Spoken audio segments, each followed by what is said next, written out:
Gremo v kino. Lepo pozdravljeni v naši tedenski filmski oddaji. Jutri bodo v Berlinu že 38. podeljene Evropske filmske nagrade, za katere so nominirani tudi 3 slovenski filmi.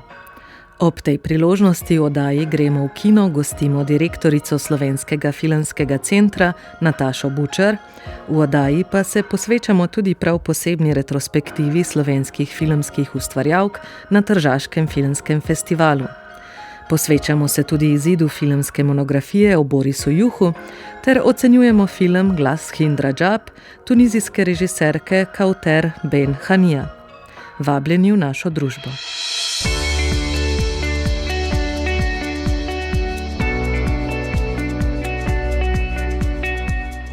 V Berlinu bodo jutri, v soboto, podelili Evropske filmske nagrade. 88 nominirancev se za nagrade poteguje v 22 kategorijah. Nominirani so tudi 3 slovenski filmi, kar je prvič v zgodovini slovenskega filma. Celovečerni prvenec Urške Đukić, Kaj ti je deklica, celovečerni animirani film Zgodbe iz čarobnega vrta Leona Vidmarja, Davida Sukupa, Patrika Paše in Jean-Clauda Rozeka ter slovenska manjšinska koprodukcija Fiume o morte Igorja Bezinovića, pri katerem sta sodelovala Gregor Božič in Marina Gumzi. Ob tej priložnosti, ki je še eden od mnogih uspehov, ki jih slovenski filmi nizajo v zadnjem obdobju, smo v studio povabili direktorico Slovenskega filmskega centra Natašo Bučar.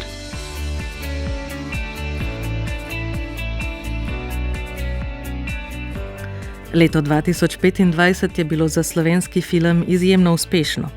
Nataša Bučar, kaj se vam z vidika institucionalne podpore zdi najbolj odločilno za te preboje? Ja, drži, da je leto 2025 je bilo mogoče celo najuspešnejše leto za slovenski film. V zadnjem, bom rekla, 30-letju, odkar samostojna Slovenija podpira slovenski film. Mislim, da daleč najpomembnejše je to, da smo precej izboljšali okvirje, v katerih naši filmi nastajajo. To pomeni v bistvu z drugimi besedami, da so se bistveno povečala finančna sredstva za slovenski film, da so zdaj, bom rekla, spodobna, niso še idealna, ampak omogočajo produkcije na višjem nivoju in omogočajo lažje delo naših ustvarjalcev in nenazadnje tudi več podpore, več projektom, kar tudi v preteklosti ni bilo mogoče. Omenili ste več sredstev, bi morda lahko primerjali, kakšna sredstva bi bila za slovenski film potrebna, če bi želeli mogoče doseči neko raven, ki je morda bolj standardna v drugih evropskih državah? Ja, sama sem nastopila svoj mandat leta 2016 in takrat je filmski center upravljal s dobrimi 4 milijoni evrov. Danes upravljamo skoraj 13 milijoni sredstev. Se pravi, da je res znatno povečanje, predvsem v zadnjih 4 letih so se sredstva povečala, zato da bi, bom rekla, lahko pa res kontinuirano zagotavljali neke mednarodne preboje in tudi domače v bistvu v kinematografih, kar tudi ni nepomembno. Jaz ocenjujem, da bi rabili nekje 25 milijonov evrov. To bi bil nek standard, ki bi bil, rečva temu, zahodnoevropski, ki bi omogočal temu bazenu ustvarjalcev, ki vendarle ni tako velik, kot je to v Franciji ali pa v Italiji, neko normalno delo z normalnimi budžeti, ki pritičejo sodobnemu evropskemu filmu. No, smo pa kljub temu vseeno, glede na majhnost naše države, pravzaprav izjemno uspešni, sploh v zadnjem obdobju. Kako morda razumete te uspehe, tudi nenazadnje nominacije za Evropske filmske nagrade, ki bodo podeljene v soboto? Ja, upala bi si reči, da smo med največjimi prebojniki evropskega filma, prav mi, slovenski film. Razlog seveda v prvi meri so izboljšani pogoji, ki ne samo ustvarjajo boljše finančne pogoje, ampak nasplošno ustvarjajo bolj kreativno in ustvarjalno klimo. Vse to omogoča filmarjem več kreativnosti, bolj drzno razmišljanje in tudi ne nazadnje to, da se ne rabijo ukvarjati z vsakodnevnim, bom rekla, političnim prepričevanjem raznih funkcionarjev, kako pomemben je film, ampak da lahko delajo to, kar pravzaprav morajo delati in to, da se s filmom ukvarjajo. Druga točka, ki jaz mislim, da je tudi ena od ključnih pri tem preboju slovenskega filma, so seveda naše ženske ustvarjalke. Slovenski film ni poznal ženskih režiserk praktično sploh ne do leta 2001, ko sta Maja Weiss in potem Hanna Slak naredili svoje celovečerce, pa tudi potem zelo malo ženskih režiserk se je pojavljalo do leta 2018, ko smo mi na Filmskem centru malo analizirali stanje stvari in začeli z ukrepi in spodbudami, da ženske režiserke so začele pripravljati projekte in v bistvu nesle neko novo energijo v celoten sektor. Nove zgodbe, drugačne pristope, nove filmske jezike, mnogo ženskih likov, ki jih prej v slovenskem filmu nismo poznali. Skratka, mislim, da je to tudi zelo pomemben faktor pri uspehih, ker kot vidite v zadnjih letih kar velik del mednarodnih uspehov pod njega se podpisujejo ženske režiserke. Mogoče napoved sobotnih rezultatov? Napoved sobotnih rezultatov, seveda moja neizmerna želja je, da slovenski filmarji in slovenski film ponovno po letu 2022, ko je Urška Džukić prejela že za kratki film Evropsko filmsko nagrado, da ponovno v Slovenijo prinesemo tako imenovanega Evropskega Oskarja. Stvari so seveda niso v naših rokah, glasovanje smo člani Evropske filmske akademije že v prejšnjem tednu zaključili. Kako zares bo v soboto, ne vemo. Glede pa na to, da imamo 3 filme nominirane in 5 nominacij, jaz res upam in si želim seveda, da prinesemo enega od njih domov. Vsi imajo zares šanse, vsi filmi. Urška Džukić zagotovo nima prave konkurence, je pa zdaj odvisno od tega, kako so predvsem člani komisije iz velikih evropskih držav, ki so številčnejši, glasovali. Animacija ima nekaj malega konkurence, pa vendarle je nekaj posebenega ta film, ki je nastal v sodelovanju 4 držav. Tudi mislim, da ima velik šans, ker animiranih filmov na splošno celovečernih v Evropi je malo tudi. Dokumentarc, ki pa ga je podpisal hrvaški režiser Igor Bezinović, pa je sigurno film, o katerem kritiki in filmska industrija v Evropi in celem svetu govori tako veliko, da je tudi zagotovo zelo resen kandidat za najboljšega dokumentarca. Se vam zdi, da se v Sloveniji morda več pogovarjamo o igranih filmih, malo manj o dokumentarnih, animiranih filmih, pa čeprav tudi dokumentarni filmi in animirani filmi prinašajo mnoge uspehe. Ravno smo izvedeli, da bo na Berlinalu s svojim kratkim filmom Kozmonavti se predstavljal Leo Černic. V Sloveniji je dolga leta veljala beseda film za sinonim za igrani film. V zadnjih letih, natančneje z letom 2021, smo tudi mi na Filmskem centru se odločili, da je potrebno oblikovati podporo filma v 3 stebrih. Da je poleg igranega filma, ki ostaja paradni konj kinematografije vedno in povsod, da tukaj mora biti poseben steber podpore za razvoj dokumentarnega filma in poseben za razvoj animiranega filma, ker so naši ustvarjalci dokazali na obeh teh 2 področjih, da v bistvu tudi oni imajo preboje, da imajo ideje, da dosegajo precej velike uspehe, tako na dokumentarnem še posebej v zadnjih letih pa na področju animiranega filma. Tako da, ker je kinematografija, že sama beseda povezana s kinom in ker v kinih je distribucija zopet bolj naklonjena igrani formi, mislim, da nas tu čaka še mnogo dela, vsekakor pa predvsem dokumentaristi in animatorji tudi v zadnjih letih dokazujejo, da so pogoji, ki smo jim nekako izboljšali, tudi pripomogli k temu, da imamo že drugo leto zapored, naprimer na Berlinskem filmskem festivalu slovenske animatorje. Lani s celovečercem, letos pa s kratkim filmom. Kaj pa še vidite kot neke največje izzive za prihodnje, za slovenski film? Jaz mislim, da je tisto, kar je še izziv, je posodobitev sistemske ureditve celotnega sektorja, kako je urejen v Sloveniji. Ministrica Asta Vrečko je z enim poskusom predloga zakona v zadnjih letih tudi prišla.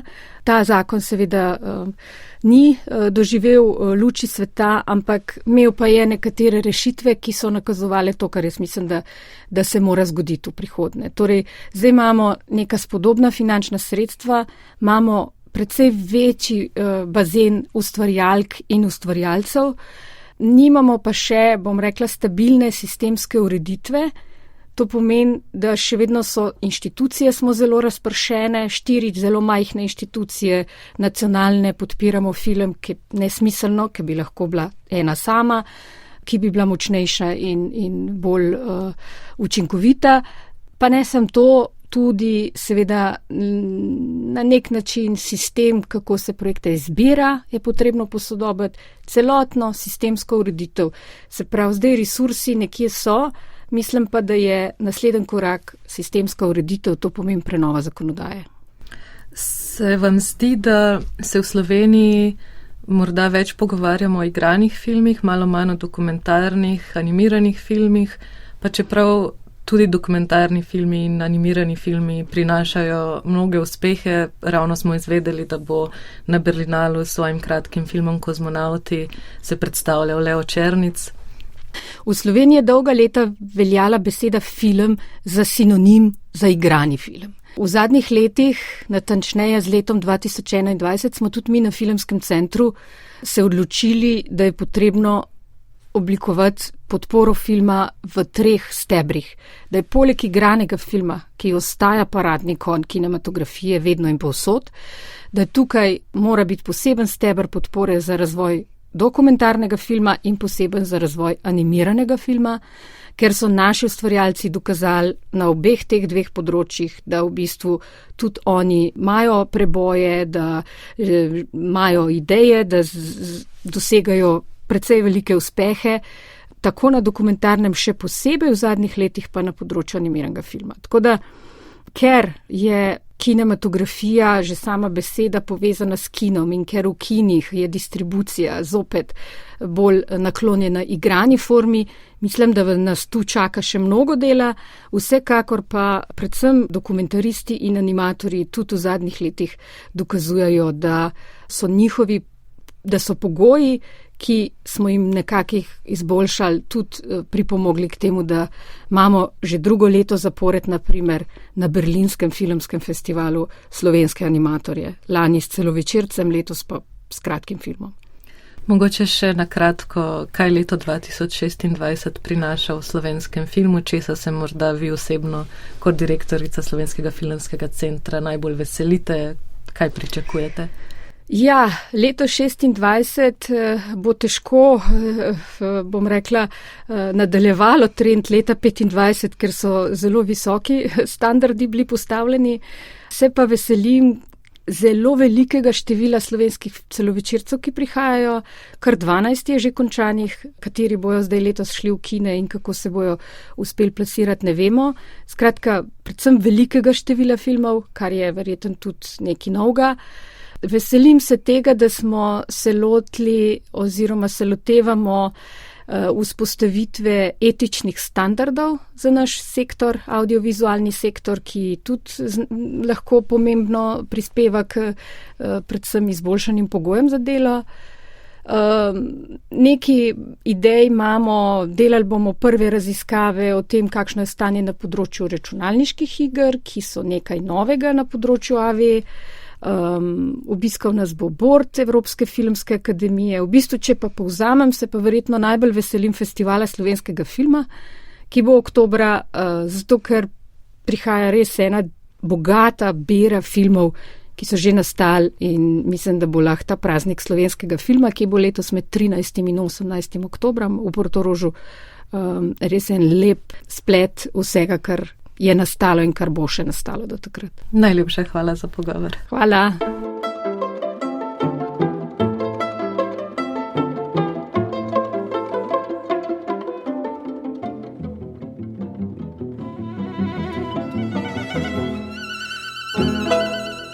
Danes je prvi dan Tržaškega filmskega festivala, na katerem se bo letos predstavilo tudi več slovenskih filmov. Kuklin Fantasy je v glavnem tekmovalnem programu, v tekmovalni program kratkih filmov je uvrščen film Temno brdo režiserja Vanje Miloša Jovanovića.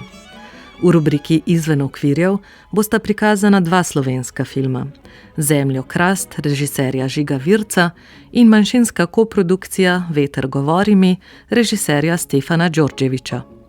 Prikazan bo še animirani film Zgodbe s čarobnega vrta, pri katerem je sodeloval tudi Leon Vidmar.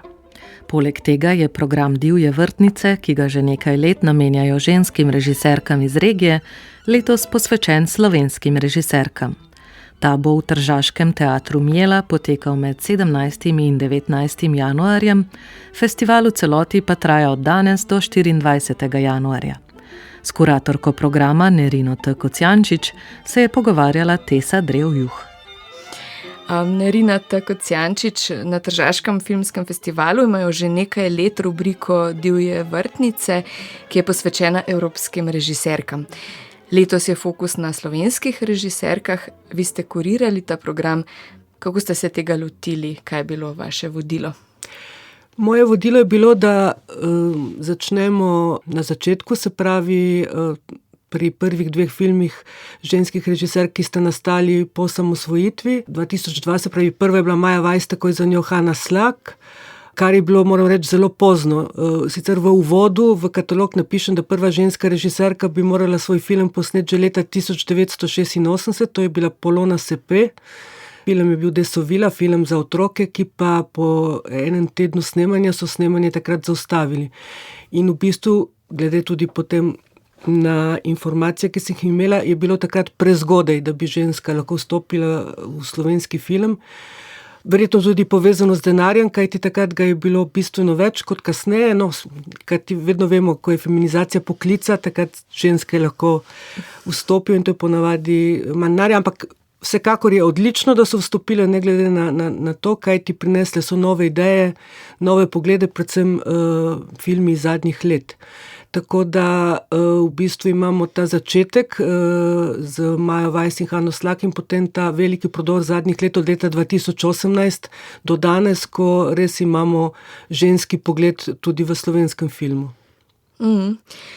Ja, in ne gre samo za izbor peščice filmov, ampak za zajeten nabor 13 celovečercev, tako igranih kot dokumentarnih, in 10 kratkih filmov. Med celovečerci je seveda tudi Kaj ti je deklica režiserke Urške Đukić. Film ima v Italiji svojo distribucijo in je med 5 nominiranimi filmi za Evropsko filmsko nagrado. Poleg tega je slovenski kandidat za Oskarja v letu 2026.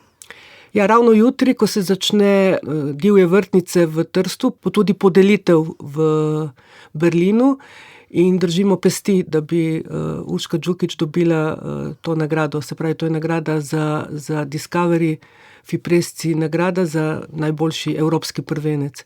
V Italiji pa je film že nekaj časa v distribuciji.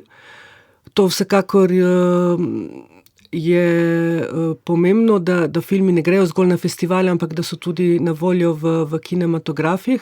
In to je tudi dobra plat koprodukcij, kajti vsi filmi, kjer imamo italijansko koprodukcijo, morajo v italijanske kinematografe, ker dobijo pač javni denar in so producenti zavezani temu. Je pa v zadnjem času bilo veliko filmov v Franciji, slovenskih. Ja, Francija je pa, kar se tiče distribucije, predvsem sedaj ženskih avtoric, res izjemna, kajti avgusta 2024 je bil v distribuciji Odrešitev za začetnike Sonja Porsenc, marca bo šla Urška Đukić, Kaj ti je deklica v distribucijo in naslednji film predvidoma še nima datuma, ampak bo prav tako šel v distribucijo, kajti ima francosko distribucijsko hišo, to bo Fantasy. Kuklin film, ki je v Trstu v tekmovalnem programu tudi, ne samo med vrtnicami. V program Divje vrtnice ste vključili tudi kratki film Babičino seksualno življenje, spet film Urške Džukić, ki je pred 3 leti zanj med drugimi nagradami prejela nagrado Evropske filmske akademije za najboljši kratki film. Ampak tudi sicer so v zadnjih letih slovenske filmarke dobile več pomembnih nagrad. Recimo tudi Špela Čadež, ki ustvarja animirane filme, je ena takih zelo uspešnih slovenskih režiserk. Ja, definitivno slovenska animacija in Špela Čadež je ena izmed najbolj prodornih avtoric in avtorjev na področju animacije, tako da je že zelo uveljavljena režiserka, bi rekli, in kajti imela na primer že tudi retrospektivo svojih filmov v Bergamu. Seveda, takoj ko nekdo zanima festivale kot avtor s svojim celotnim opusom, pomeni, da je to že uveljavljeno ime. Slovenske režiserke so v zadnjih letih postale res izjemno močna ustvarjalna sila, zato se mi zdi zelo primerno, da je prav letos program Divje vrtnice na Tržaškem filmskem festivalu posvečen njim. Bi izpostavili še kakšen film ali kakšen dogodek, ki bo spremljal filmske projekcije? Ob programu ženskih režiserk bodo še nekateri filmi na sporedu. V programu za otroke bo na sporedu tudi animirani celovečerni film Zgodbe iz čarobnega vrta, ki je tudi med nominiranimi filmi za Evropske filmske nagrade. Potem bo v programu Izven okvirjev, to je program, ki prikazuje filme, ki so drugačni, bo tudi neodvisni film Žige Virca, Zemljokrast, ki je bil na sporedu že prikazan na Festivalu slovenskega filma v Portorožu. V distribuciji v Sloveniji bo predvidoma marca-aprila.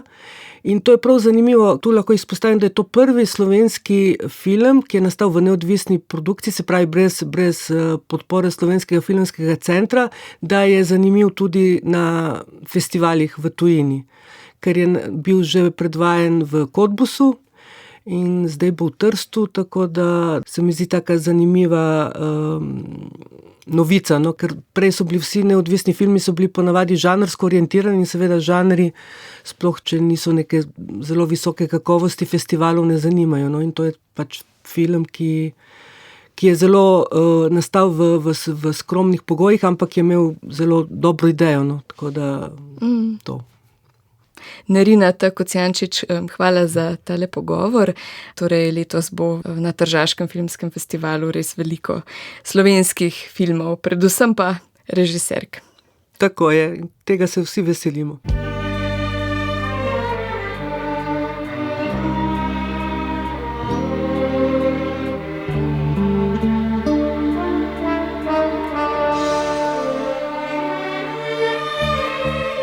Včeraj so v Slovenski kinoteki predstavili 6. monografijo iz zbirke Ita Rina, ki jo izdaja Društvo slovenskih audiovizualnih igralcev.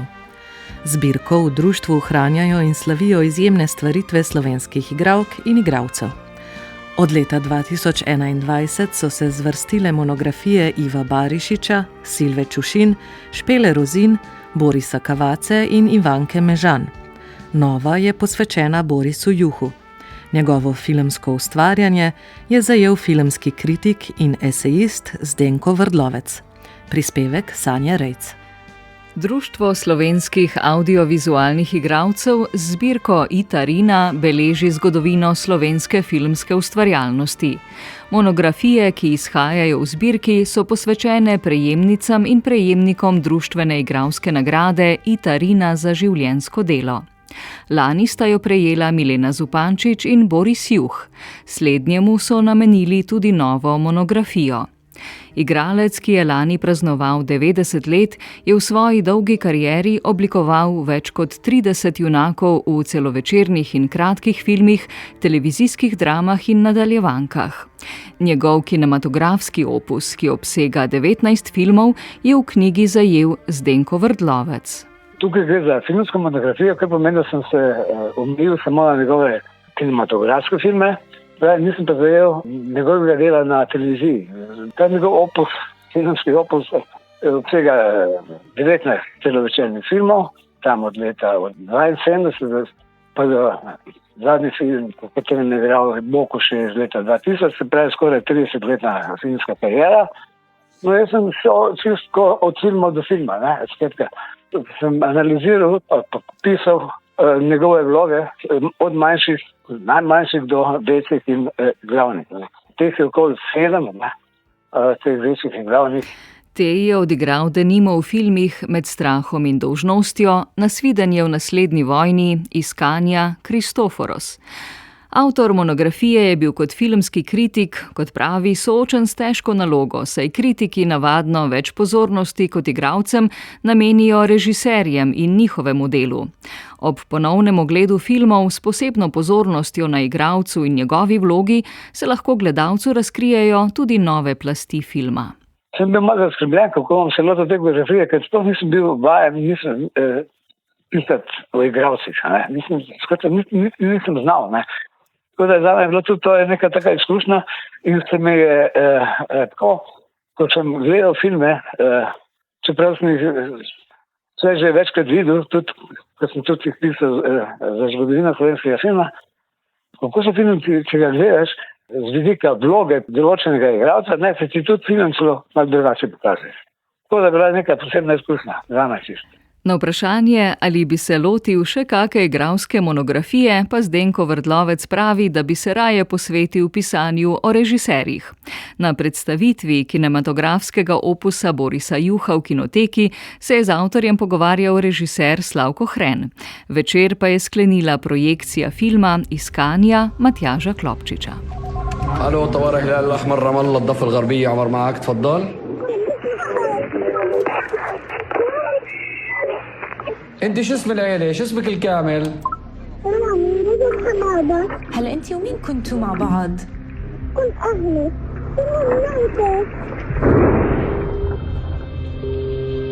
الو بس لنا تفاصيل طواقم الإنقاذ المتاحة. كيف معهم كلهم طلعوا من 8 دقائق راح ياخذهم مشان يطلعوه للبنت. دول كانوا أحسن مسعفين عنا انقصفوا.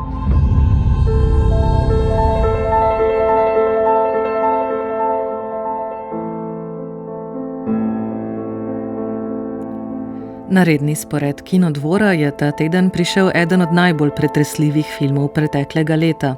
Glas Hind Rajab, režiserke Kauter Ben Hanija, ki spremlja resnično zgodbo palestinskega rdečega polmeseca ob reševanju 6-letne deklice Hind Rajab, ki jo je izraelska vojska leta 2024 ubila v Gazi.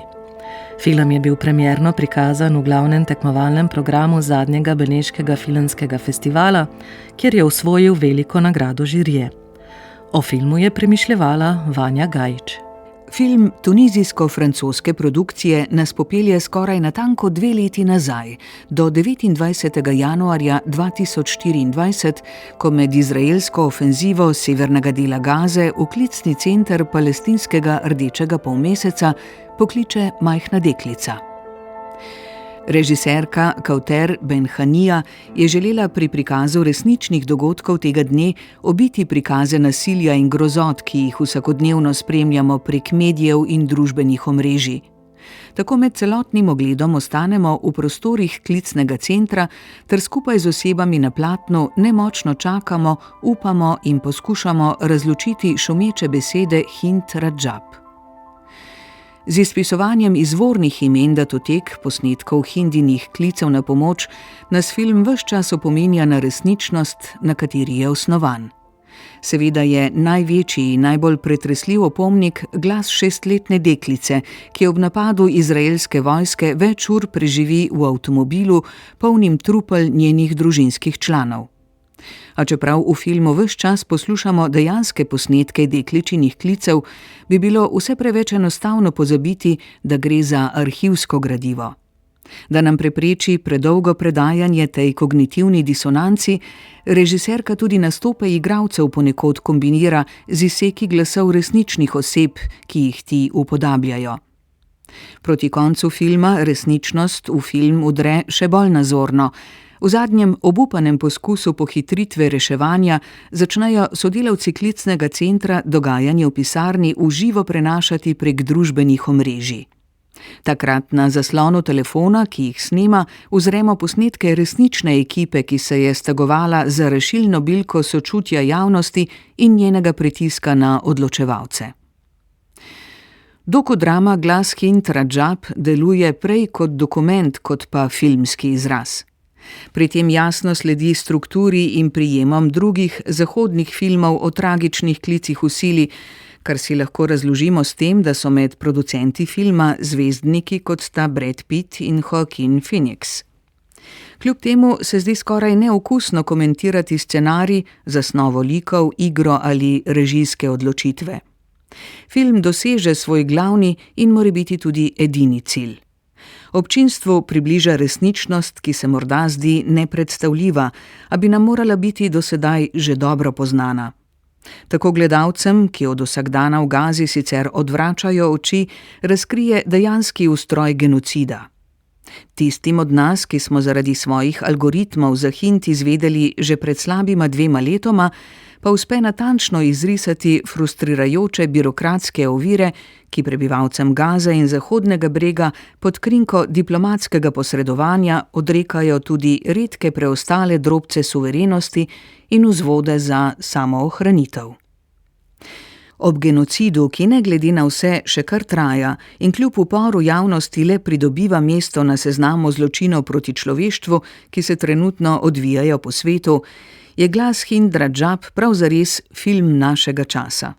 Kot pravi režiserka, ta zgodba ne govori samo o Gazi, nagovarja univerzalno bolečino. Film lahko ohrani spomin, film se lahko upre pozabi. Naj bo Glas Hind Rajab slišan.